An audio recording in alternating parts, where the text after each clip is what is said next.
Hello, guys. Welcome back to the XG podcast with Jerry and Jesse as your host. And We got a tripod. we got a tripod. Yeah, it's a different Different angle. angle if you guys haven't noticed. Now you can look down at us, which I don't know how I feel about that. Yeah, I was about to say. Certain people can't do that. Certain people, English fans. But yeah, there's a couple things to go over. It's almost the end of the tournament, which is pretty sad. A lot of no football days right now, and I feel so lost. Like that Pablo Escobar meme of him just staring out into his garden. Oh, yeah, when That's how he's I just feel. sitting on the bench. Yeah. It's exactly how I feel. Yeah, it feels like because we were so used to just games every day Mm-hmm. that it sort of felt like it was too much, but now it just feels like, oh, I miss those days. Yeah, they're sacrificing their bodies just so I could get 2 hours of entertainment. But some of it's not fucking worth it. That English, Well, starting off, we could talk about it. yeah, England, England versus fucking Sweden. Oh, Switzerland. Switzerland. Was such a bad game. Yeah. That was a snooze fest. England had a majority of the ball, but can't do anything with it. Well, it's like it's what they've always shown. They just can't do anything at all with the ball. But somehow with their fucking black magic, they're going through, bro. I was like, oh. Saka had that moment of brilliance. He cut in. He finally decided to take a shot. There was too many people in the way for Burki to even. Is it Burki? No, no, Sommer. It was too many bodies in the way for him to react on time, and yeah, just a perfect shot on the corner. Yeah, well, I don't even know what to say about it. It was just a typical England match all over again. It was awful to watch. I was hoping they would lose. They pull it off somehow, and we get another game of, Of hate watching. yeah, of literally hate watching. Oh my god. It was a bad week for me to hate watch. Oh, it was. Literally every game I watched for hate watch reasons, I didn't get a win. I didn't get no dubs. And the one you watched for enjoyment, the Portugal France one. Oh, let's not talk about that one. You didn't answer my text, dude. Dude, I left my phone. I was just there, looking into space. But we'll go straight through the England one. Yeah, they won the penalties. I'm pretty surprised that Summer wasn't able to stop any. He tried to react to a lot of them. Jordan Pickford ended up being the one that saves the fucking penalty, which is the worst part of about everything, Yeah. especially against a good player like a Kanji. Yeah, but also I want to say Kanji's penalty wasn't. Mm-mm. It was it disappointed me because he so far throughout the tournament he was one of the better players throughout. He was a monster at the back, and then it's something about defenders and penalties that just gets me. It irks me for some reason because it always makes me scared, and then they always prove me right. Because even in the future that we're gonna talk about, someone else also missed a penalty, and it was a defender. Big facts. But it was pretty uncommon of what's it called, a Kanji to even do that, because it looked like he changed his run up because he started doing stutter steps, and then when it actually was time to look at the not the ref at the goalkeeper, he looks down and doesn't look at his movement, and he just shoots wherever on Yeah. his comfortable spot, which was the right side, and yeah, it gets fucking blocked. It was pretty bad. It was bad. But I mean, I just why do we another week, not another week, but like another game of watching that. I know. It was just not even that. I wanted the penalties to be a little bit longer, like probably even go to the sudden death. But that's the only penalty that got saved, which is pretty funny. Yeah. And I just gotta say, Yair, I hate your boy. He should have missed. Cole Palmer. Yeah, he should have missed for the people. Why didn't he miss for the people? But one thing I do want to talk about is Harry Kane. What he's constantly being subbed out. Dude, I'm telling you, he's overrated. I've been telling you. I was telling you. And he's England's number one penalty shooter if they do get one in match. Yeah. So I'm very surprised he's getting subbed off. Ivan Toney smashed his penalty. He's a penalty specialist too. Mm. So Someone said he's very much of a gambling man because he did not even look at the ball once. dude, that man loves a gamble, and I feel like penalties are just up his alley. Mm. And he did his thing. All the England penalty takers took it very well. Saka being one, Yeah, redeemed himself Well, I wouldn't say redeemed himself. for a penalty. It's a penalty, but I mean, Doesn't make up for it. Doesn't make up, but this is one of probably the best match he's had Yeah, as a left back. as a left back. Well, right back. Yeah. Yeah, but those FIFA tactics are paying off. Maybe KSI was right the whole time. Oh, let's not talk about that. Man. Because Southgate just goes down one and he just puts everyone in that he has in his arsenal for attacking. Listen, all I'm gonna say is KSI is probably right, but being right compared to Southgate isn't saying much. Yeah, I was gonna say. It just shows how shit Southgate is. Yeah, man. He's such a bad coach. I still don't understand how they're gonna keep him. Cause watch, they That's made their it to man. the semifinal, and if they lose here, still they're probably gonna be like, we went deep, we had a good run, and they're gonna retain him next year, or for the World Cup, and we're gonna see this football all over again in 2 years. If anything, this pretty much guarantees that England's not winning the World Cup. So in a way, it's a good thing. It is. You gotta but look at the silver lining, Jesse. It is, but I'd rather enjoy myself watching some football. Yeah, Because even then, England's just cursed. They just suck. they do. They just overrate themselves. The media overrates themselves. The fans overrate themselves. Even the players. But right now, they're not helping us by going to the semifinals, which is probably the worst part. Yeah. You know, And now they. not doing anyone favors but themselves. Yeah, but this is also the thing. You know, history is written by the victors, and they're getting their victories right now. So even though everyone's complaining about them, how bad the football they've played, literally everyone's talking shit about them, and there's so much negative press. But as long as they win, eventually, a couple years from now, everyone's gonna be like, "Well, it was a good run," and it's gonna change the whole perspective. Yeah, they will. They will. Look at this golden generation where the other ones couldn't even make it past quarterfinals, barely make one semifinal. This one so far, they've made one final, which was the Euro, The rigged Euro the rigged Euro. What else?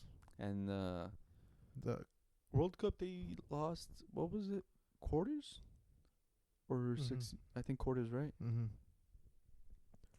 But yeah, they're gonna look back into this generation and be like, "Oh, we gave them so much flack," but reality, the other teams won more. Yeah. But we can continue on to the next game. Oh, real quick, Switzerland had a bunch of fucking chances to even win the game in the second half of extra time. Yeah, I was excited. I thought they were gonna make it through, but it's always what like we say, you gotta finish the chances that you get, Mm-hmm. 'cause it's always happens. Anytime you play against someone, if you miss those chances and you let them live, you're the one that ends up going home. Mm-hmm. And I feel like that's why it's so important to have clinical strikers or forwards. And currently, there aren't many. Mm-mm. Everyone's just fluffing their chances, and it always comes back to bite them in the ass. Yeah, definitely does. But yeah, I felt like Mbola was being used properly. I wish they fed him more the ball because he kept asking for it to pretty much post up, turn, or just pass the ball off. But Yeah. he wasn't getting the ball as much. You saw him even at times during the game. He was getting frustrated and throwing his hands around because he wasn't getting the ball. Yeah. But I feel like if they used him more, they would have won. He would have freed up a lot of more space. He could easily got turned because sometimes John Stones or even Kyle Walker was getting the jump on him and trying to anticipate. And with Mbolo's body, he could easily just turn. I gotta say, everyone was worried about the England defense, and especially the center back partnership because of Guehi. But John Stone has been the one that's been a liability, and Guehi has been outstanding this tournament. Yeah, big facts. I wouldn't be surprised if he gets a big move in the summer, 'cause he's been worth it. And it looks like right now it's poaching season for Crystal Palace players, 'cause Michael Olise just got recently confirmed for Bayern. Spurs, I believe, are interested in SA, and then Guehi's a very good. Yeah, he's pretty much raised his price tag. Another Englishman that's gonna go for like 80 million. But so far I think he's showing what his value in a way. yeah, well, not 80 million, probably lower, but English stats. English stats, but yeah, he definitely guaranteed his move. And shout out to Crystal Palace, they're producing talent.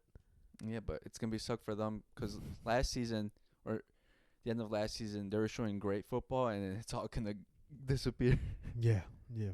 They're gonna have to pretty much hit the restart and try to not go into the relegation battle so soon. Yeah, cause who knows if cause I can't remember the name of their forward that they had Mm. that was scoring all those goals, but he might he might leave too if everyone else is leaving. You know what the issue is, Jesse? Premier League big money. We've been saying this, Sherry. They've been ruining football. They ruined the transfer market. Ruined the Champions League. Yeah, they ruined the Champions. You want to speak on that, Jerry? Speak on the Champions League. No, I feel like we go in depth in another episode. Let's just focus on this one for The Euros. the Euros, Copa America, Okay. and then some basketball at the end. All right. But going into the next match, we'll say the one that we're watching right now. It's Netherlands versus Turkey. Sad days for Turkey, dude. They were my dark horse. They were playing great. They were. It was very close. I thought a couple chances go here or there, they would have won because they were very good. My star boy, You didn't pick him for player of the tournament though. I didn't, but I did. But he's my star boy. He's my club star boy. Dude, he's not even gonna get playing time in Madrid. Who knows? I might talk about that further in the pod, but he looks so good. He looks good. He looks really good. He does. I feel like well, then again, this is not his first time playing with the senior team, which is something another team should do in the future. Then Copa America, Brazil. Yeah. They've been slowly implementing him. He clearly has the talent to stay in the first team and pretty much has solidified his spot, even though he had what difference of opinion with the the coach. Yeah, he showed out, especially him on set pieces looks so dangerous. Mm-hmm. He looks really good on that. Hopefully that he brings that over to Real Madrid. But Which is a good one for Turkey. Sadly, they didn't have their goal-scoring center back Demiral due to controversial decisions. yeah, Maybe he should have got the Jude Bellingham punishment because Demiral he got suspended for 3 games or 2 games I believe so. 3 for doing a gesture that was seen as like obscene. like it was an obscene gesture. I don't know if it's right or wrong. I don't know the gesture. That's for you guys to decide. But he was given the 3-match ban, so he clearly couldn't play this game. On the other hand, this English player named by the name of Jude Bellingham, I don't think you've heard of him. He also did an obscene gesture at the bench, but he was trying to say it was an inside joke between him and his friends that were in the stadium. Got banned for 1 match, fined 30K. But the ban for the match, he got to pick which one he wanted to skip out on. If you don't call that privilege, I don't know what the fuck it is, because that's so fucking stupid. He could legit never serve that ban. Yeah. I ain't got nothing to say, Jerry, because you know what? It's like 2 things clashing for me right there. 1, my player. 2nd, he's English.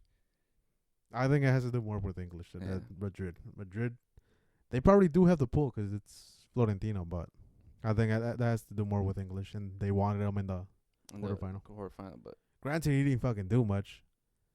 Like I said, I think if they should have suspended him, dude. It would have done England a favor. but you know, it's just he already has the 2 moments. He's won them 2 games, so no matter what he does, everyone already is hyping him. Mm-hmm. The everything, like he could literally do nothing from now on, but because of that goal, no one cares. They're gonna praise the shit out of him. Yeah. Oh my god. But yeah, I think Demiral probably would have made a difference. But either way, Turkey played well. I felt like it was very even up to the end. Like I said, couple chances here, there go either way. They could have won. Mm-hmm. I feel like Demiral obviously would have made a major impact on the game. Mm-hmm. But I also got to give a shout out to Netherlands because They showed out, dude. they again. showed up. Gori Gakpo, dude. We give him so much shit outside of this, and he just, He just feels so comfortable in that orange jersey, dude. dude. It's like we said, certain national players or certain players when they get into national duty, they're just different people. Show more passion. Yes.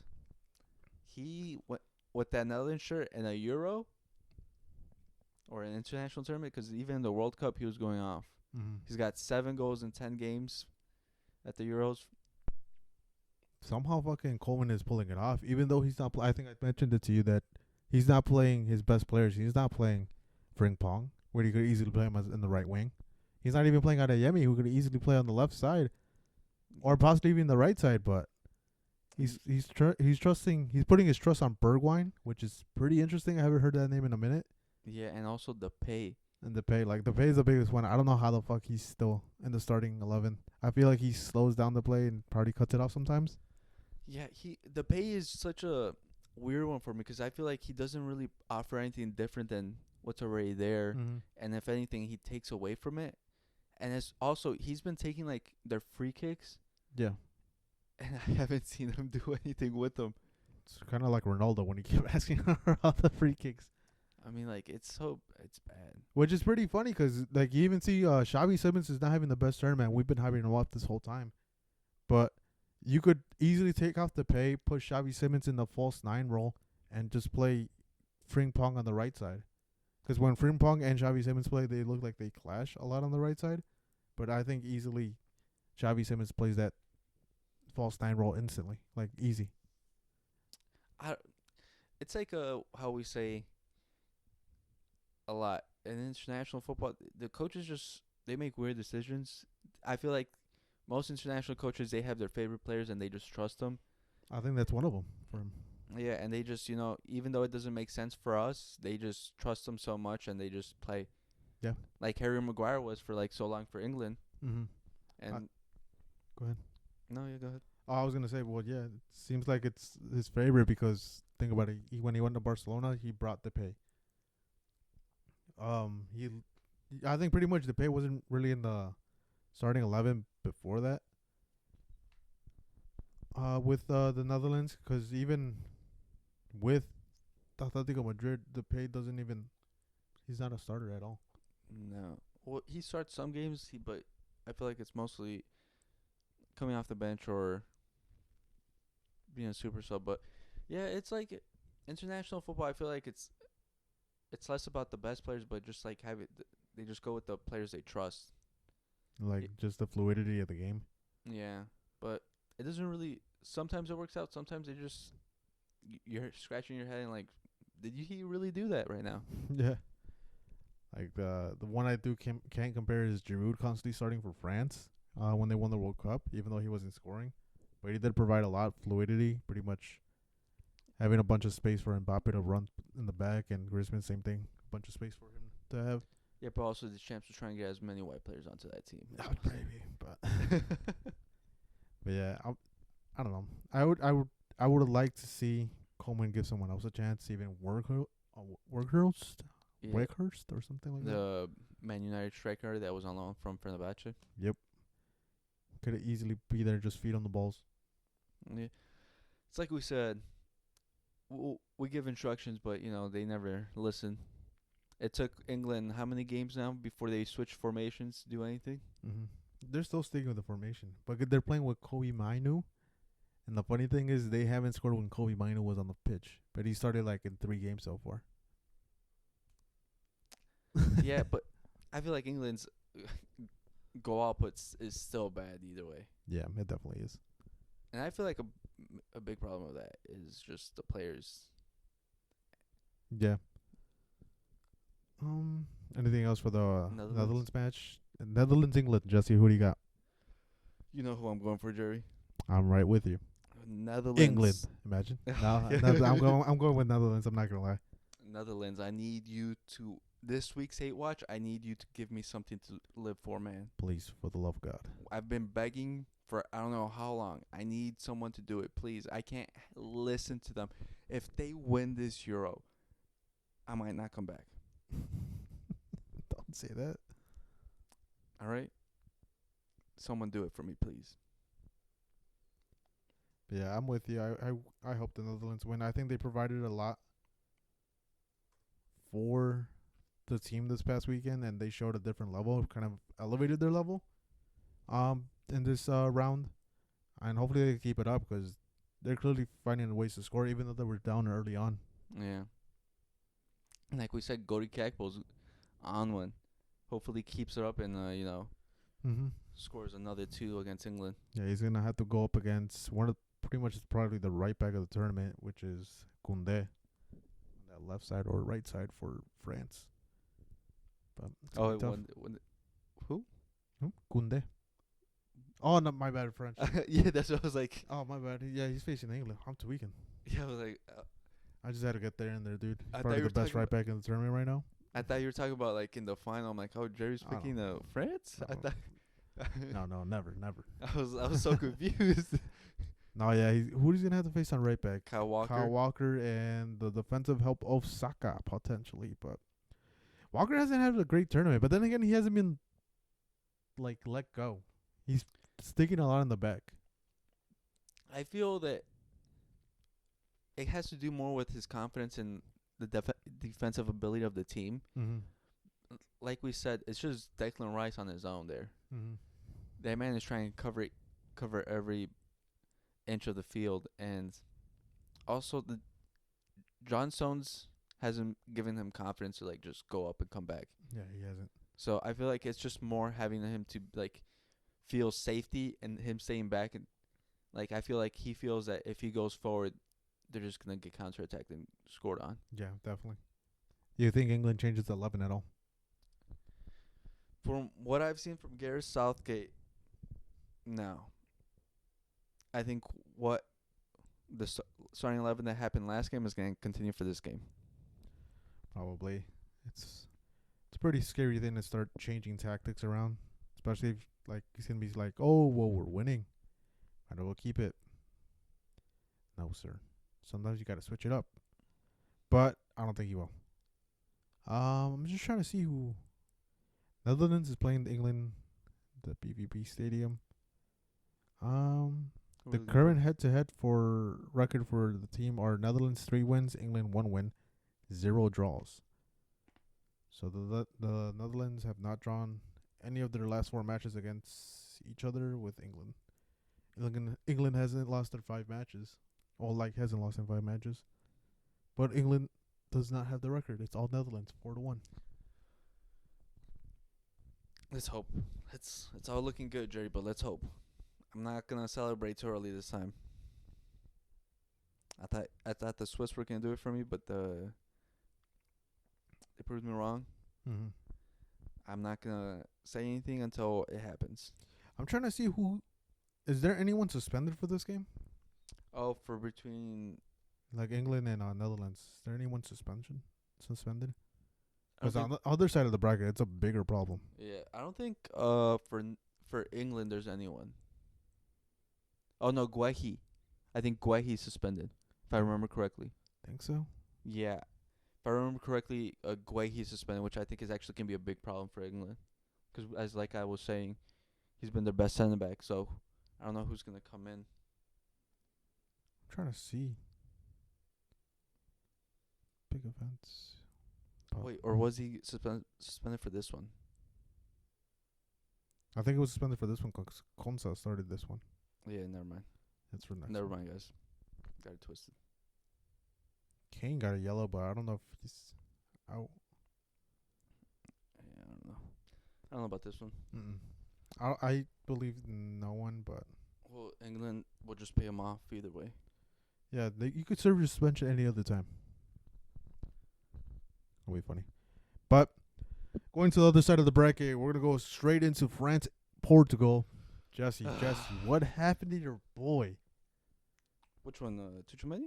Ron- Camavinga? Ronaldo. They were amazing. They were probably the best players on that field if you look at it. Yeah, dude. The Real Madrid boys were going off. Yeah, Camavinga, dude. I told you, man.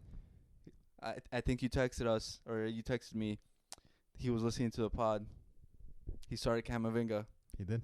and I started getting worried that he might tip him out because they were looking too good with him on the field, Too offensive, dude. too offensive, dude. Playing too much. Like, just relax, dude. That's not what he wanted. And he did sub him out. I'll say that. He subbed him out. But Yeah, dude. Tuchumeni looks so good. Camavinga, he's so good.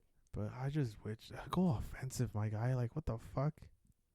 That game was a snooze fest. I texted you that, and then you told me, yeah, text me when they're going to penalties. And yeah, next thing you know, I text them that they're going to penalties. Yeah, as soon as you told me that Camavinga was starting, I'm like, I think we talked about it. I said, yeah, nothing's happening in that match. Straight up 0-0, and thankfully we predicted on the podcast too, saying that this game on paper people would hype it up.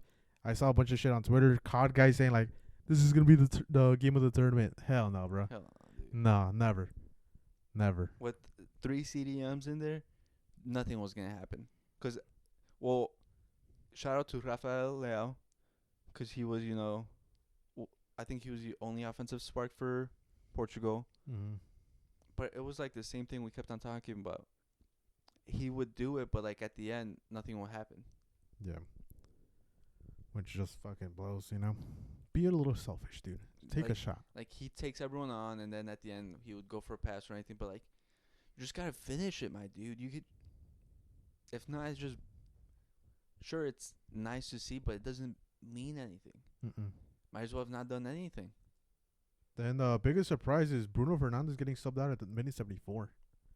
He had to have a knock or something.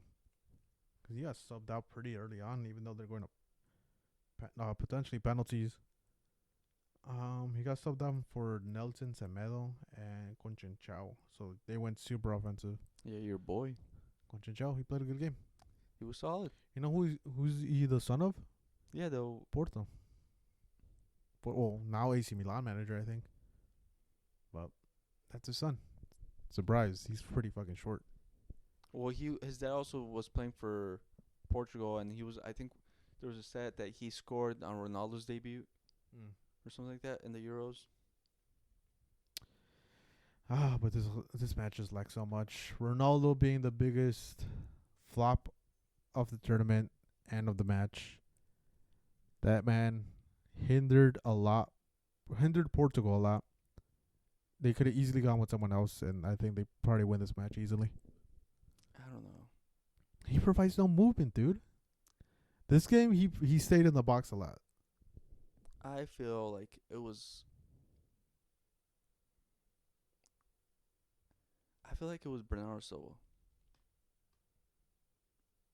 I feel like it was the attack was mostly flowing through the left wing, and then honestly, Ronaldo was at fault. He not a great game, not a great tournament, but also Bernardo Silva also disappeared throughout this tournament too. Oh, this tournament, yeah. This game, once Bruno Fernandes got subbed out, Bernardo Silva kind of took that role of the creator and being in the center of the pitch. So I will give him that. He was going very deep to get the ball because he knows 3 CDMs is fucking crazy. But nah, I put this all on Ronaldo. I wouldn't go that far. My boy scored 0 goals, my guy. He made his penalty in the penalty shootout. He did.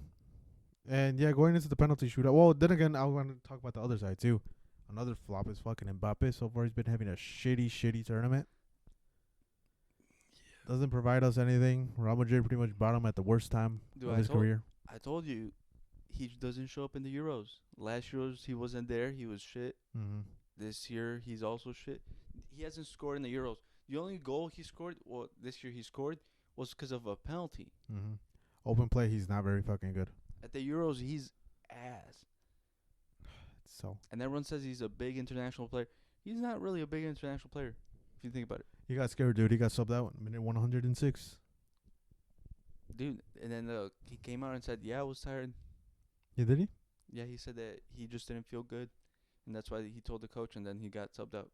No, he got nervous, dude. He didn't want to get blamed. I've told everyone this. He needs us more than we need him. Mm-hmm. He is coming to us because he needs help for his career. We really don't need Mbappe. Oh, you guys just won the Champions League. Yeah, and then we're still getting young players come up. Like, we still got Endrick and Arda Güler, who have potential. So, like, we really didn't need him. We just got another luxury, really. Pretty much. And big thing for France, they got to start Dembele. He's in there. They create a bunch of chances. I think, honestly, Dembele is probably their best player right now. He provides so much. Griezmann's having an off tournament. He is. But I also feel for him because he's playing with 3 DMs and then 2 guys that are just forward, not providing any support. So he's literally alone in that midfield trying to create miracles. Yeah, he is legit. Like, yeah, sometimes you even see him fucking gone for half the match. The only time I do see Griezmann is when he takes a fucking free kick or a corner kick. But yeah, he's just getting like no help because Kolo Muani, he started, But Kolo was on that pitch, and I did not even fucking notice him once. I think what France actually needs to do, well, is be more offensive. But like it's never gonna happen. I think they should start Dembele and Barcola because Barcola looks so good. He's so good, dude. He's underrated. Start those guys on the wings. I feel like it'd be something similar to what Spain has in the offensive output, and then probably start Mbappe in the middle, even though he's been so bad. But name, and then midfield.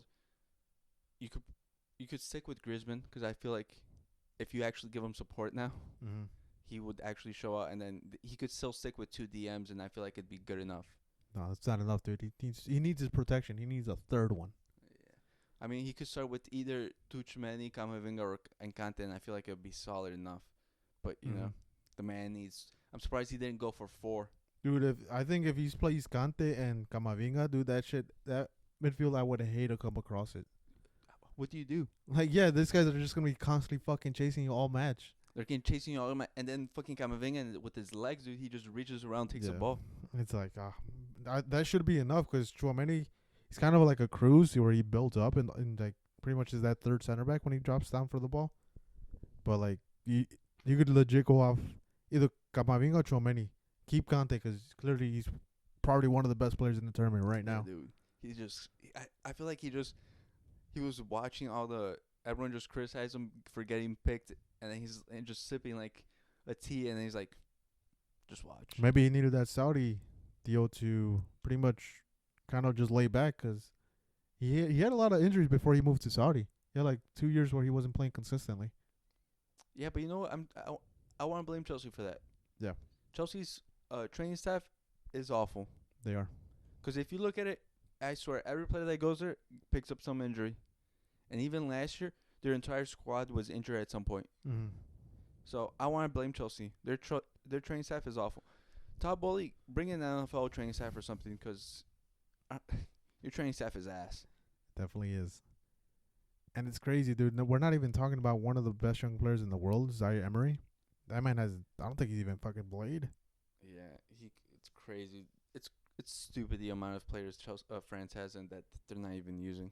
And that's crazy because he's not even going to the, to the Olympics. He should be going. Honestly, like if you weren't gonna use it, why the fuck did you call him up? He should go, because he hasn't played. There's no reason for him to not go. Because do you think he's gonna change anyone right now? Like, he's like, no. He's not doing anything. 3 DMs is working out for him, so he's gonna fucking stick to his guns.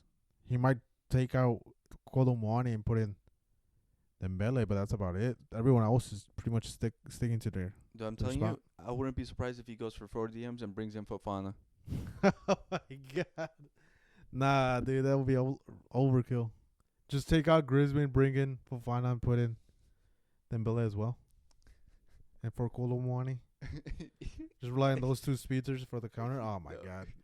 And that's gonna fucking happen. We pretty much put it into existence. We're sorry, guys, because that's what's gonna happen, dude. He's gonna be like, guys, I figured out football. 4 DMs. Because if you think about it too, like, you know how Camavinga plays on the left side? What does he play at Madrid? Left back on occasion. So it's pretty much Camavinga covering Theo Hernandez, who could shoot up. And same thing with Koundé. He's a center back converted into a right back. He could just stick to his guns if Camavinga wants to go up too. So it's just like, oh my god, bro. This guy's a tactical genius right now. I'm surprised if he doesn't eventually just says, guys, 5 DMs. Or brings on fucking, say they go up 1-0. He's going to bring on Ferland Mendy on top of that. Or Benjamin Pavard. And take out fucking Griezmann or Mbappe. Put Fofana and just leave Dembele on top by himself. It's pain. It is pain. Just. But I mean, looking at the next matchup, I think they should. I think they should be favored, or the other matchup should be scared because of the, like we were mentioning, suspension. Oh yeah, Spain's going into this, I think, very short-handed. Oh yeah. Who's playing at right back, dude? That's what I was thinking. Jesus Navas, 38-year-old, 36-year-old. I think the Carvajal suspension is probably the biggest one. But the one thing that is saving them, because I am nervous about the game for Spain, is Mbappe hasn't had the best tournament, which can't save him. But on top of that, now they have to play without Lenormand, so they gotta start a Nacho. Another big start for Nacho, Jesse. Listen, all I gotta say is Nacho steps up in big games, so I wouldn't be surprised if he gives us another good performance on there. What they also can do, I think I threw it at you, it's with my fucking Deschamps tactics, is drop Pedri. I mean not Pedri. Drop Rodri as a center back for Lenormand, and play what's his name? Who's the goal scorer? Mikel Merino as that holding midfielder. Oh wait, hold up. The Portugal game, I just gotta say something. It had to be the fucking Barca guy that missed the penalty. Thank God, dude. He was It doing had us to a be the favor. fucking Barca guy that missed the penalty. Fuck you, Joao Felix. That's Love why you. your girlfriend cheated on you. Love you, bro. That's why your girlfriend cheated on You're you. the goat. Did us a favor. You fucking suck. Completed the hate watch. He was hate watching in person. You failed Wonder Kid. Your ass. Oh, real quick too. You know, Joao Cancelo hates Ronaldo, and they've been arguing this whole fucking Euro. I hope he gets hate. Love Fuck Joao you. Felix. I hate Joao Felix. That's why he's so shit. He's been shit everywhere he goes. Rumors that he's going back to Benfica. Fucking should have quit playing. Fucking. Love him, love him, love him. All right. Completed my hate watch. Spain versus Germany. What a match. I thought we were going penalties. What a match. And Cruz should have been sent out. Hey, listen, Cruz. You know I love you. Nah, man. he's a dick, bro. I love you, Cruz. You're celebrating You're always in my heart. celebrating a fucking injury. That's insane. You're in my heart. I love you, man. But yeah, Cruz is he should have been sent off. Injures Pedri. Then legit 2 minutes later stomps on Lamine Yamal's foot.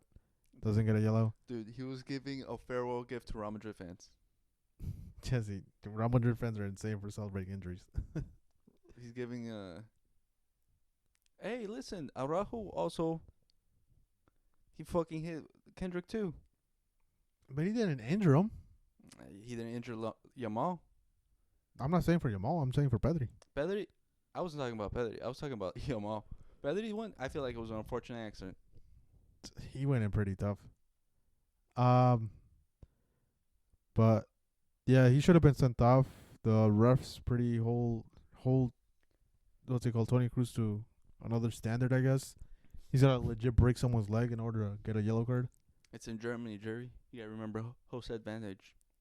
Yeah, a lot of the invisible hand was at hand because oh my god, bro, that should have been an easy game for Spain if he got the fucking red. I gotta say, I called it. Their forward play was what ruined Germany. Their striker. Yeah, Kai Havertz didn't play well, and Fulkrug Sonic. missed his chances. Fulker was missing a lot. He was supposed to come in and be the clinical guy. He missed everything. No, like I don't know. He used up all his goals or something, but yeah, he was missing everything. But not by a lot too either. No, but it was It still, was just off target. yeah, it just I don't know, it baffled me because I was like, you sort of expected him to make those. Big moments, Jesse. We saw it in the Champions League final. He missed everything. He's gonna miss everything now. Yeah. And then because I thought Spain was done for once the equalizer came in because they had the Spanish coach De La Fuente had made all the substitutions already and they're all defensive and like their best players were gone. Lamine Yamal on the bench, Nico Williams on the bench. I was like, what are they gonna do now? Yeah, it's pretty surprising he took out both of them. At least leave one of them for the counter. He left and he took him out so early. Like I'm like, what are you doing? Minute 80, and then Lamine Yamal for minute 63. I was like, this is. I was like, oh, this is what's gonna come back to bite them in the ass, and this is what's gonna lose them the game. I don't think he's gonna do that ever again. He shouldn't. But Danny Olmo, what a guy! What a player, dude. What a guy! If only he stays healthy. Yeah. Well, he's been linked to so many times to Barca I've seen, and to other teams for big money moves, but it never happens. And I feel like he's always been worth it, but it's just injuries. Yeah, he ends up picking up an injury. When a big money move is eventually gonna happen. But yeah, he just came on and fucking destroyed everything. Morata, Jesus Christ, I'm not even gonna talk about the man. Dude, they did him a favor with him getting suspended. Yeah. So Morata suspended. Well, it's up in the air. I think I told you that he got supposedly a yellow card during the bench, but UEFA's trying to clear it up, saying that he actually didn't get it. Someone else got it, but we'll see. If he does get the yellow and gets suspended, it's a blessing in my eyes. But who does he start? Ferran? Oh yeah, Sabal maybe. I don't know. But yeah. But on the other hand, for Germany, it's clear that Sané is not the player we once thought he was. I don't know if it's injury or what, but he just does not look good. Because I felt like during certain stretches of last season, he did look solid for Bayern. He did look good. Mm-hmm. But towards the end of it, he just wasn't looking good. So I don't know if he has a knock or what. But for Germany, he hasn't looked good all tournament. Mm-mm. So Jamal Musiala is a Hit it. player. Yeah, he's a player, but He's a player. He looks so good. he got and no help. He was out there by himself. Even And- towards the end, Mhm. when Tony Cruz was basically just limping out there, he was running back and forth, covering for everyone, and then still trying to connect it. He is such a good player. Yeah, this game, Gundogan didn't show up. Sane didn't show up. Havertz didn't show up. They just pretty much got locked down. And yeah, Musiala just tried to do a lot, but he ended up coming up short. It looked like it was sort of like him versus everyone, similar to certain parts of Bayern last season. It was just him versus everyone. Yeah, because Words came on. Granted, he scored the goal. People are gonna say like, "Oh, why aren't we talking about Word. that?" Even though Words helped him out, but Words didn't really do much during the game when he was on. He got the goal, created 2 chances, but as far as how many touches, he had 56 of them. He came in, but I felt like he couldn't get the service that he needed because everyone else was already tired by that point. Big facts. It's crazy to think that Chelsea let go Jamal Musiala. It is, and even England. But I want to say more Chelsea because they had him in their academy, and instead of bringing him up, they just Mm-hmm. prefer to spend money on players that aren't good. I wish this game was a final and not the Yeah, quarterfinal. Because it was good. Penalty or no penalty? Handball. Oh, that was a penalty. With Cucurella? Yeah, that was a penalty. Same, I I'm thought so. surprised it wasn't being called. I thought it was a penalty.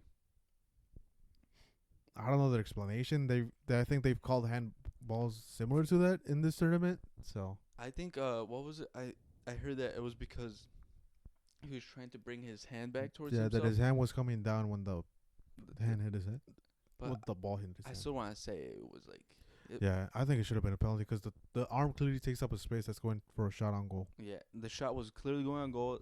The hand stopped it.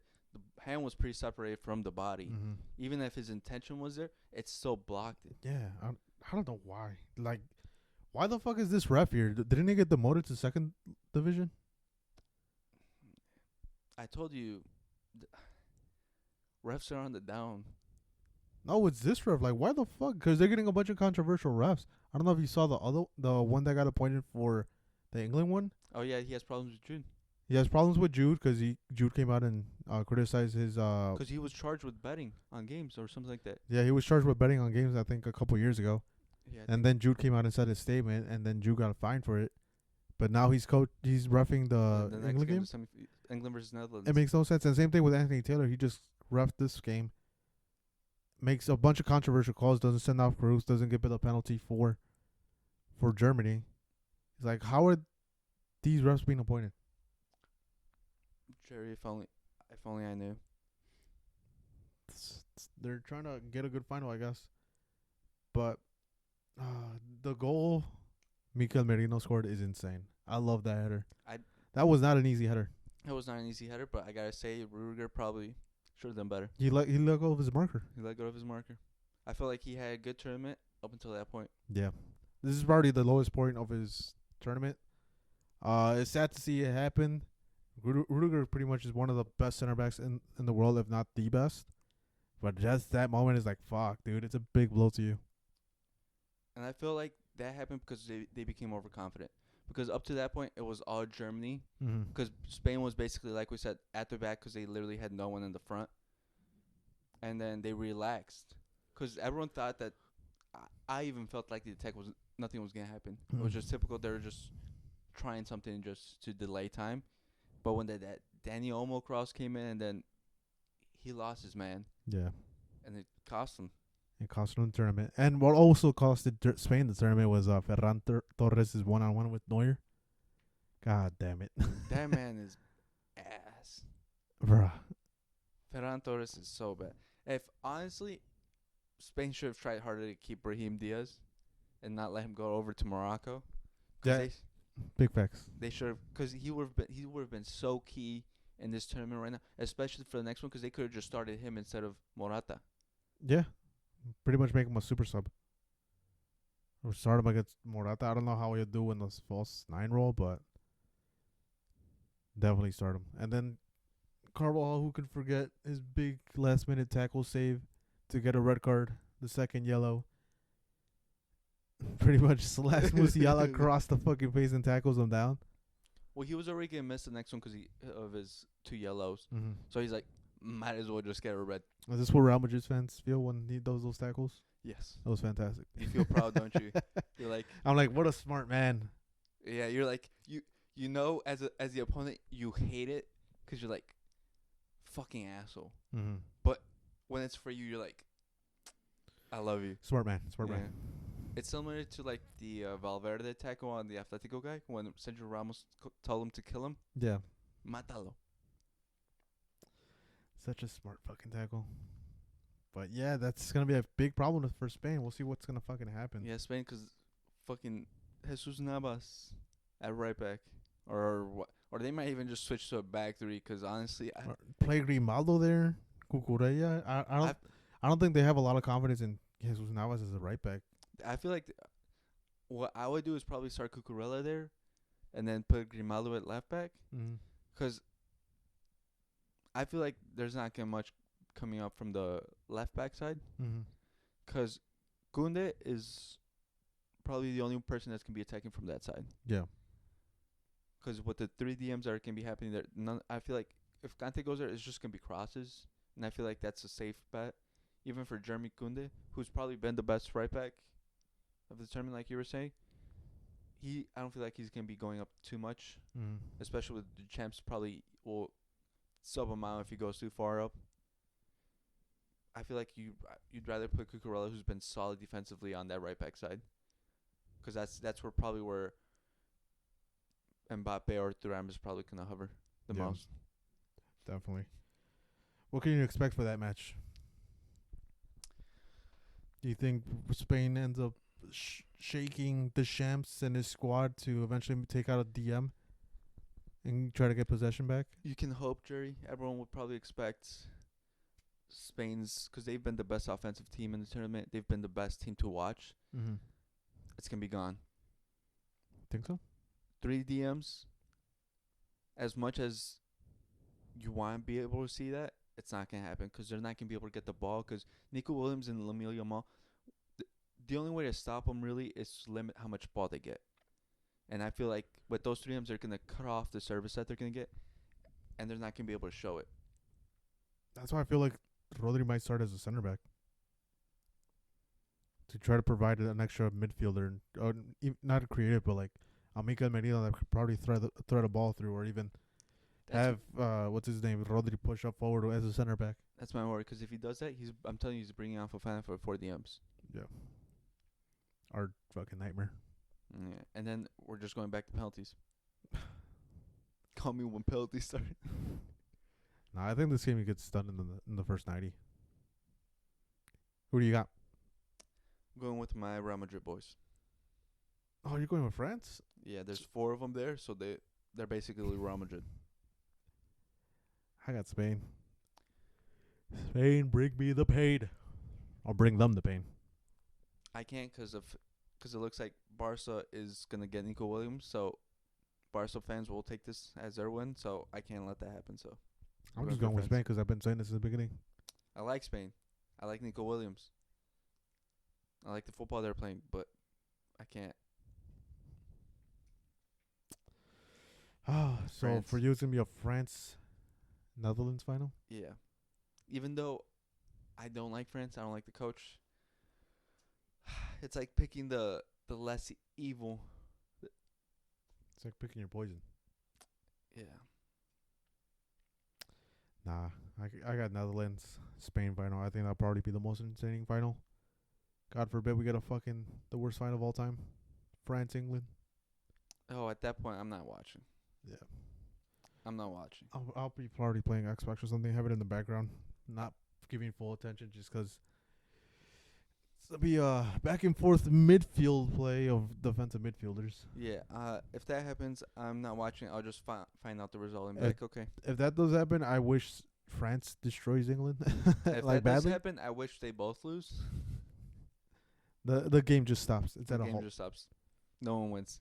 The ref just takes the ball home. Big facts. You know what? The third place decides the winner of the first place medal. Yeah. Oh, that would be a good match. Netherlands versus Spain. I'm telling you, it's a fucking insane matchup. That would have been fun. But unfortunately, really unfortunately, I have to go with France. You don't have to, dude. It's your pride. It is my pride. See, he's not objective.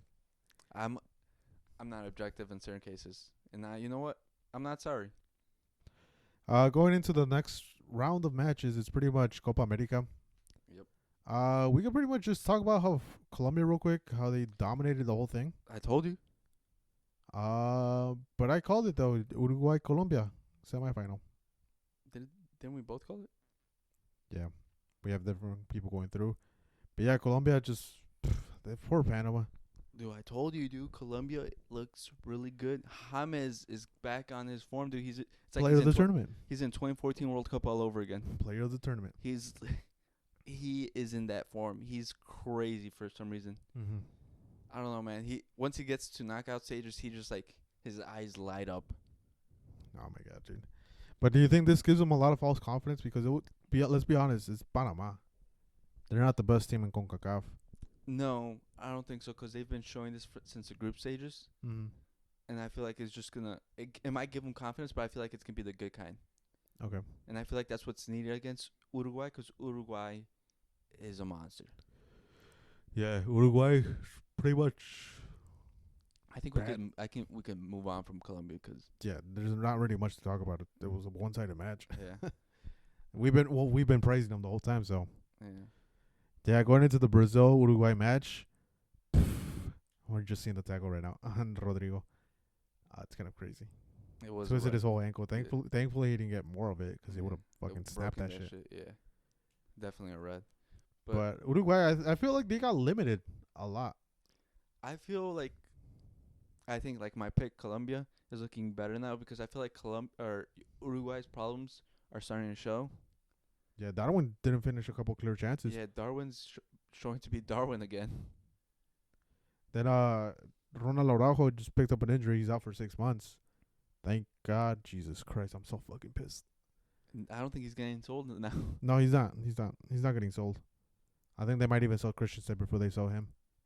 But yeah, he picked up an injury. He's out for 6 months. He's out for the tournament.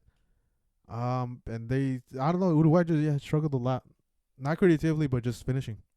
Yeah, and I feel like that might be a big problem, especially towards this last stages of the tournament, because they're relying a lot on Darwin Nunez. Mm-hmm. He's supposed to be the next superstar for them, the next star striker. And his inability to score is going to be a big problem. Big facts. Because they're so used to Cavani, Suarez, Forlan. He's not like that. He's different. He's not. And I feel like they're going to need someone to partner him who can finish those chances, because I don't know if he can. I would say this: Valverde hasn't been helping him out. I thought Valverde would have had a couple goals by this point. I think Valverde is I think people expect too many goals from him.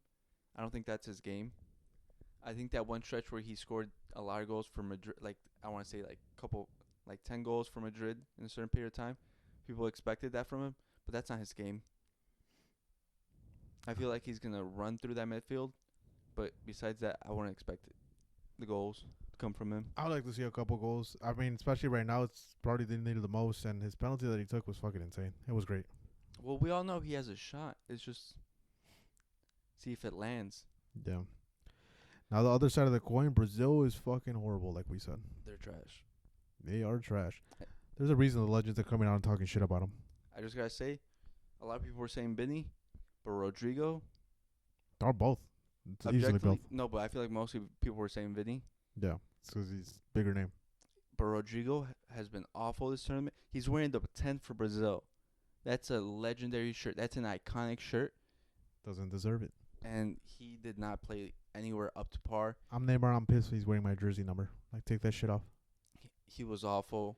He didn't provide. And he was playing on the left wing where he's his preferred position where he complains that he wants to be at all the time. And didn't do anything. He didn't do anything to it. And he was probably expected to be because he was probably the most senior member of the team for that. And he didn't live it up. I did want to say, I want to know the thought process. It's pretty much starting Endrick in a quarterfinal against Uruguay, one of the tougher center back pairings. Like, why are you now starting the 18-year-old? It was literally a boy versus men. Yeah, he was getting bullied. Jesse was talking about earlier how Araujo pretty much pushed Endrick from the back. But that's what I expected from them to do. Like, they're going to make him uncomfortable as possible. Because he only had 2 passes the whole game. Yeah. Then Rafinha pushed Two- Araujo. Yeah, then Rafinha pushed Araujo. But yeah, Endrick had 2 passes, and the first one was being the first touch he took of the game. Yeah, and I got to call out Endrick and all the Brazil fans and Real Madrid fans and things like that. I've seen everyone hype him up as like this next legendary player, the next superstar. Pictures of him comparing him with Pelé and all these things. He hasn't lived up in the start. You would expect him to show up because his comparison right now is Lamine Yamal. He's older than him by like a year or something.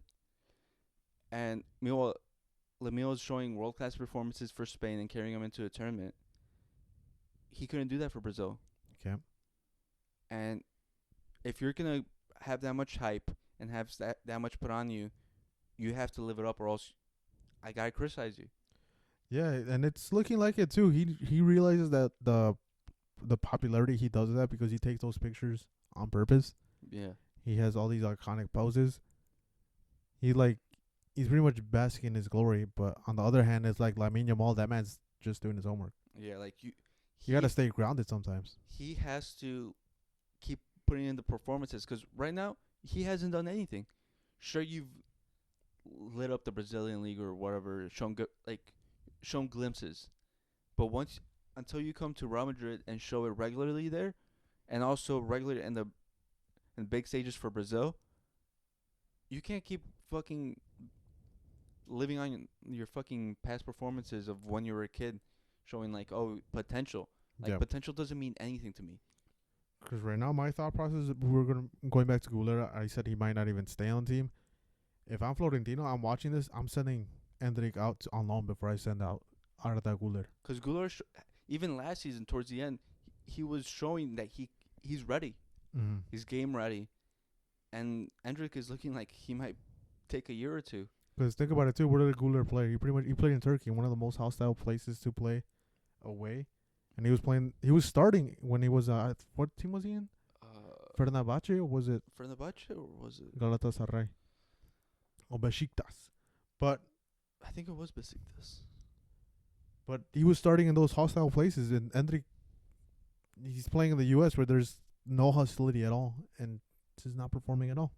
Yeah, like I gotta criticize him. He might be my player. He might be coming to Real Madrid, but I expect a lot from you. Like once you come to Real Madrid, the shirt is heavy. Yeah. And if you're not ready for it, it's gonna show. I don't mind if he takes a year or two if he does live up to it, because like Vinny did take years to develop. Mm-hmm. So I don't mind it, but the way you're handling yourself is like showing that you're ready right now. Yeah, because Vinicius wasn't showing that when he first got to Madrid. He wasn't talking shit. He wasn't being how he is right now. He eventually got to that point, won a Champions League, won another one, and he has the right to talk shit. Like Endrick, you don't. Like you gotta. I need you to stop fucking taking these pictures and focus on your game. I need more. That girlfriend contract, you gotta rip that shit up. But man, I want to call out Wonder Kids. I don't know if you follow them on Instagram. They put Endrick as the number 1 best young player of the world over Lamine Yamal. Yeah, I can't do that. And he called out Lamine Yamal for pretty much unfollowing that account. It's like, the second best player in the world unfollowed me. But everyone's starting shit to him now just because of the recent performances. Lamine Yamal pretty much being a candidate for player of the tournament. Yeah. And then crashing out and having a horrible game against Uruguay. And yeah, that I knew it beforehand too. I knew they were gonna pick Endrick. I knew they were gonna pick Endrick beforehand because they had an interview set up with him Mm-hmm. with a Wonder Kid's background and everything. So that's the only reason I think he got picked as a Wonder Kid, as the number one Wonder Kid. And like it's been what we've been saying, like Twitter accounts and all that. They have their own agendas and they obviously push for it.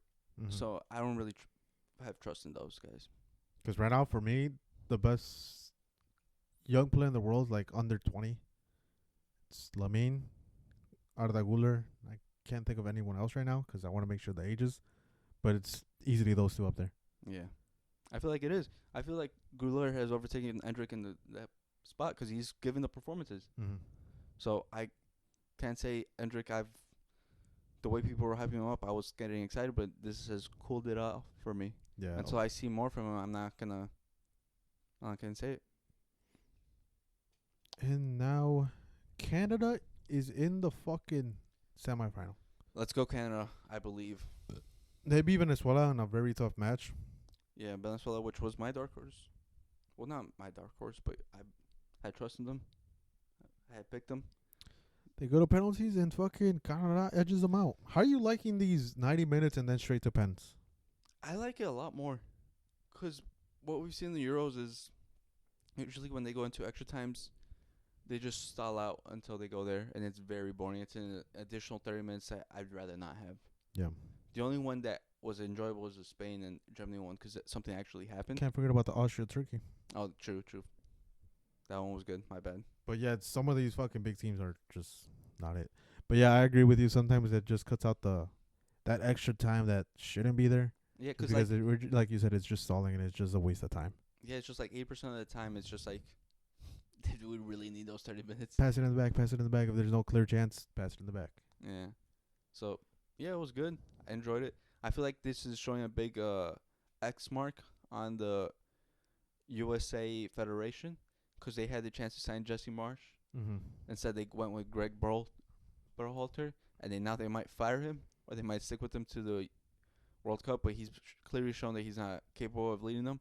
While Jesse Marsh, in like 7 days, has got Canada to the semifinal of the Copa America. And it's a Canada side that was struggling too before this. Like they did a European tour and they just got absolutely demolished. But they're showing great responses. We'll see how they play against Argentina. They already played against them once, lost 1-0. But it's gonna be an interesting match. I think both teams will score. I think this game potentially goes to penalties as well. I think this is actually gonna be a really a good game. I feel like people are probably gonna underrate it and pick Argentina as favorite, which they rightfully are. But I feel like Canada's gonna show more than people expect, Mm-hmm. and it's actually gonna be a pretty entertaining game. Yep, it definitely is. I'm definitely watch it. Argentina raises a lot of question marks. Argentina, Ecuador, Jerry. We watched this 4th of Mhm. July. Your hate watch, My hate watch, where I was almost right.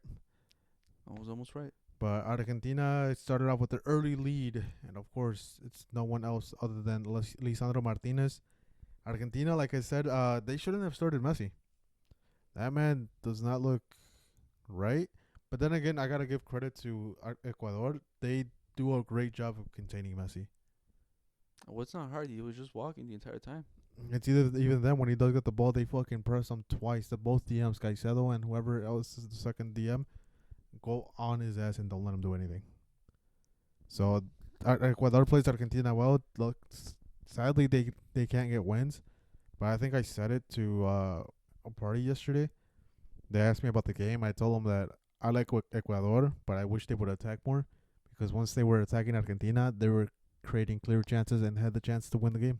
I gotta say, Argentina. I feel like the coach went wrong, because why did he take out Lautaro Martinez so early? What time did he take him out? 65th. Yeah. Because I looked at you and I'm like, surprised. I was like, why did they take? Because he's arguably been one of the better performers this tournament. He's been scoring all their goals. You even pointed out that he started 4 midfielders: the Paul, McAllister, Fernandez, and Gonzalez. He fucking copied the champs, dude. Yeah, he's going on with the sham tactics. Pretty much 3 DMs Yeah, I was like, dude, and left middle. Yeah. what's up with Argentina, dude? They just Yeah, they went super defensive. Like they've been scoring goals, but like they haven't been having like high scoring matches, and like they haven't had comfortable wins either. yeah. And I gotta call out Ener Valencia. This man ruined the entire game. Yeah, he had the chance to fucking tie it up pretty early. And I think if they tie it when he missed, when they got the penalty in the second half, they win. Yeah. I think another goal comes in for Ecuador because even after they tied it, when they actually did, they were dangerous. They had like 3 more chances. Yeah, there were Ecuador had chances, and I feel like Ener Valencia was fucking ruining everything for them. Yeah, like I said, I don't know why Ecuador's playing so defensive. Like, let go. You guys play fantastic when you guys attack. You guys have the legs to run back. Yeah, they were running. They were dueling. I gotta say, Kendrick Paz was disappointing. Because before the tournament started, we were saying he's a great young player to watch. He's gonna be leading Ecuador creatively, and I feel like beforehand in the group stages he's obviously showed that, but in this game I felt like he disappeared. Yeah. I felt he went back and was just basically providing cover, but offensively he didn't do anything. Yeah, defensively he was great. Offensively, yeah, not much. How many passes forward? He had 20 out of 24 passes. Expected goals .09. Yeah, he didn't really create any chances at all. Yeah. And as far as duels, see how many take-ons. He had no successful dribbles. So yeah, you see what his game plan was, which is pretty much just provide help to Preciado. Yeah. But and I think in another day they actually attack. I think they beat Argentina. Yeah, because Argentina did not look good. Mm-mm. And Yeah. Then my big celebration, Jerry, dude. Which one? When Messi missed. Oh yeah, Messi missed a chip. Oh, he hit it too hard. In my head too, because I haven't seen a chip all tournament. Like in both of the tournaments, there has been no chips. Like there'll be a chip, Messi does it and he hits the crossbar. I celebrated like. Yeah, not even you. It was like you and like 40 other people, and then everyone was quiet when Debo started making saves. The Lord and Savior, dude. Debo eats. Who missed it? Who missed the first penalty? What was it? Argentina. No, from Colombia. Messi, then Angel Mena. The Leon guy. Fucking, of course. But then again, it was Debo. No, but I gotta say, because the goals that they scored, I think it was just bad penalties. No. The second one, the Minda one, was insane. No, because it was all towards the middle. If you go back and look at them, you see if you hit a good penalty against Debo, I think it's just mental. They just try to outsmart him, and I feel like you just gotta go up there and execute.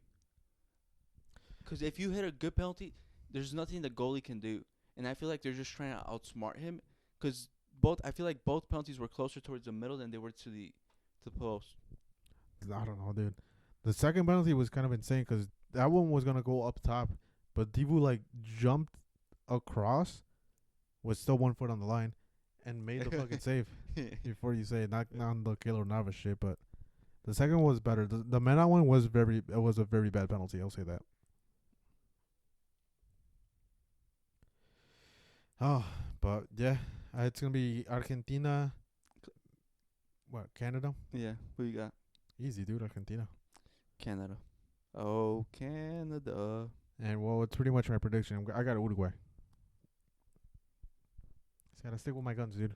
I got Colombia, dude. That was my pick. And then I have them winning the Copa America, remember? Yeah. Damn, the games are tomorrow too.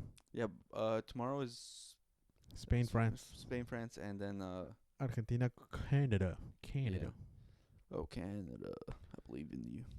But yeah, that's pretty much it for now. You say you work in basketball? You still want to do that? I just want to talk about the Paul George shit. Paul George? Well, yeah, that's the only thing I want to talk about. Because I don't want to talk anything about the Bulls or AK because that man is dead to me. Yeah. That man is dead to me. We don't even have. What's it called? I didn't know we could have a worse GM somehow, Jerry. I Oh, didn't know that was possible, but somehow the Bulls figured it out and found someone that was worse. They did it, dude. But yeah, the Paul George shit. I saw it this morning. I sent it to Jesse as soon as I saw it. Podcast P. Podcast P. He has a podcast. It's a great podcast. I recommend listening to it. I listen to it whenever I can. He talks about his contract negotiations with the Clippers, which is like pretty much the first time that anyone talks about the contract like this and how it went down. He said the Clippers offered his first offer was 2 years, 60 million. In my head, I'm like, oh, that's pretty good. Mm-hmm. Think about it. Paul George is 34, hasn't had a great track record of health, but this year he played a lot of games. I think he said it was 74 games. But he said no, that he wants to get paid the same amount as Kawhi did. And Kawhi, how much did Kawhi get? I think it was 50 mil, 4 years. He signed a 3-year, $150 million Yeah, deal. it was 50. Yep, you're right. He has for a similar deal like Kawhi. They were going back and forth. The Clippers eventually came up to it and said, "Okay, we'll give you 3 years, 150." Paul George said, "Wait, not so fast. I want 3 years, 150, no trade clause." That's where they disagreed, because he said he doesn't want to move on. Like they're telling him that he's an integral part of the Clippers. That eventually they want him to retire, but they can't guarantee that. So he said, "Fuck it. If you're not gonna give me that, I want 4 years, a little bit more." That didn't happen. Contract negotiations broke, and he went off and signed with Philly for 4 years, $220 million. No trade clause. Listen, man, these basketball players are getting greedier by the second. They're getting a fuck ton of money, and they're just taking as much as they can get. There's no loyalty in the game now, except for Jalen Brunson, because it's been reported that he might take a $113 million discount to help Knicks with their cap space. But it's not confirmed yet. He hasn't done it yet, so it's all speculation yet, but it looks like he'll do it. But now, these guys are just asking for as much money as they can get, and a lot of teams are giving it to them, surprisingly. Yeah, because if you compare this to soccer, like this is pretty much an Mbappe deal. Yeah, or maybe even, Like, cause he's getting 50 million a year. if you think about it, in sports, the people who get paid the most are the NBA.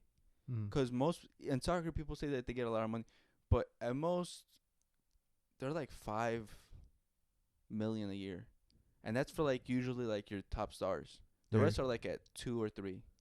Well, yeah, like Mbappe deal is like 50 million. Ronaldo's like getting what 50 at the heyday. Same thing. Messi was getting like 50 at Barca. Messi was getting a lot more. 50 plus that, but he was worth it, dude. They got like pretty much his whole contract in 1 year of selling his shirts. Yeah. But I think the NBA world got pretty much a taste of his contract. The Mbappe contract came out. Well, no, the Messi contract came out. and then they basically raised the cap, and all these guys are getting.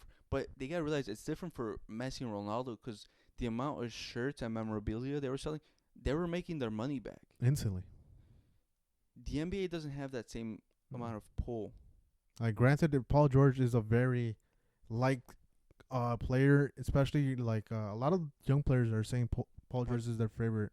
Which I can get. He's a good player all Mm. around. He's really good, but it's different when you compare him to Ronaldo, Messi. Yeah, Like these contracts. like those guys are proven winners. Like Paul George hasn't even won A chip, a championship no. ever. Like, granted, you could say Kawhi's not even worth that 150 million either, but at least that man has what 3 championships, 2. No, you he has said, 3. I think you said 3, yeah, because he's got 2 with the Spurs, and then W- the big one with the Toronto. Mm-hmm. Like, he could literally carry a team to a championship. So And this guy hasn't been to a final.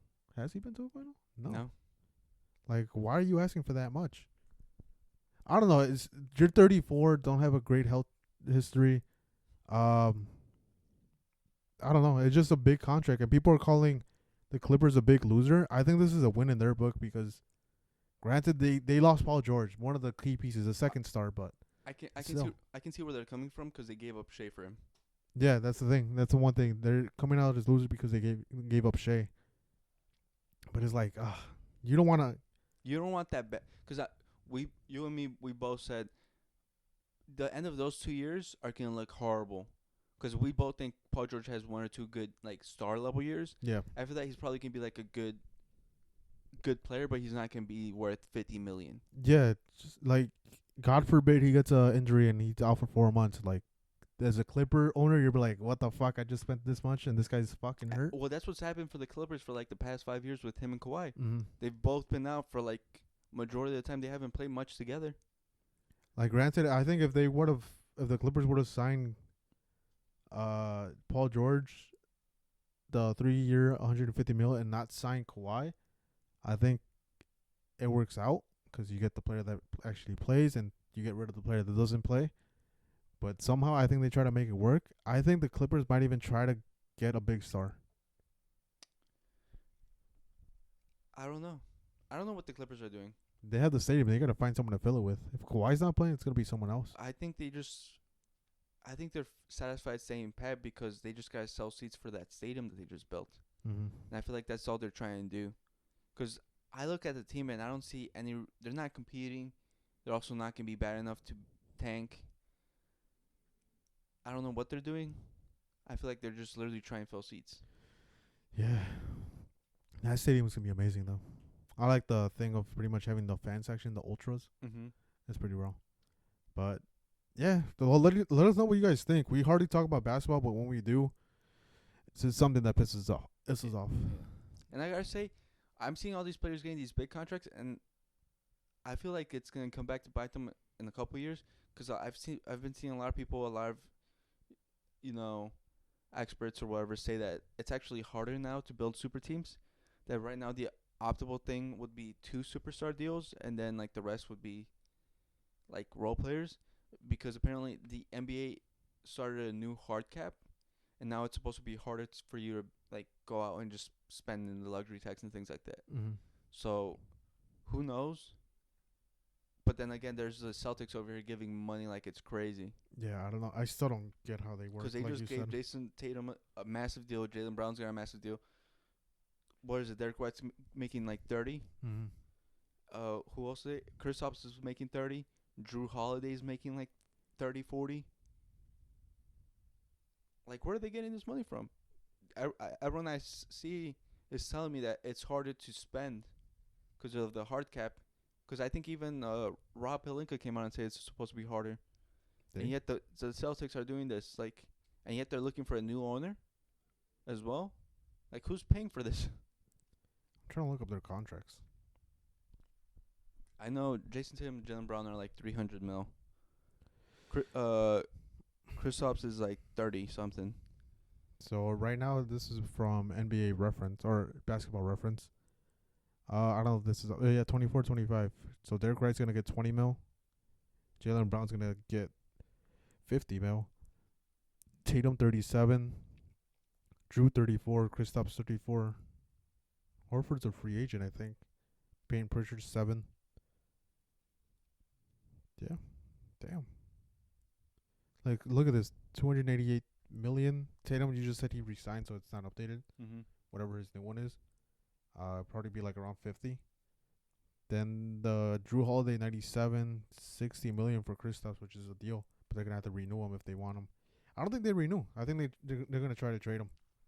It's like I said, like it's getting harder to pay players, so it's like I think he probably leaves, but I don't know. Interesting world in the NBA. Yeah, it's been pretty active, which is pretty fun. But Yeah, 'cause I mean, look at the Nuggets. It looked like they can't spend 'cause they just lost KCP, and he's a integral part of their team. yeah, 'Cause apparently they can't spend money, so how is everyone else spending money? That's what I want to know. yeah. This guy Max Christie, he signed for like a fat ass deal. Who's he play for? The Lakers. I think he signed what? I'm gonna look it up. 4 year, 32 million. Just to be a bench guy. I'm telling you right now, everyone's been talking about if you can play basketball, you should do it 'cause their bench players are getting paid a nut. His career average is 4.2 million, and he's getting 32 million 4 years. Like what? Guys, play basketball. It's the move. Get in your AAU squad. Go to a school, some shit, but I mean, look at Bronny James. got in. He got a fat deal. What was his deal? He's getting $2 million, and he's playing in the G League. That's not including endorsements and whatever he's gonna get. Yep. Yeah, guys. That's all I got for today. That was think my that's little it? rant. Yeah, we both went kind of on rants. But make sure to like and subscribe. Share this to a fucking friend. Yeah, guys. Share with your friend. Tell people about us. Spread the word. Make people watch us if you have to. Please. Yeah, like take their phone, search up X3 Podcast, and make them watch it. Subscribe them. You know what? Grab your girlfriend's phone and subscribe. Yeah. Your It's- mother's. It's not like Your she cares. father's. She'll forget about it, but she'll be subscribed and we'll appreciate it. It's all about the numbers. But all right, that guys. Peace. Yeah.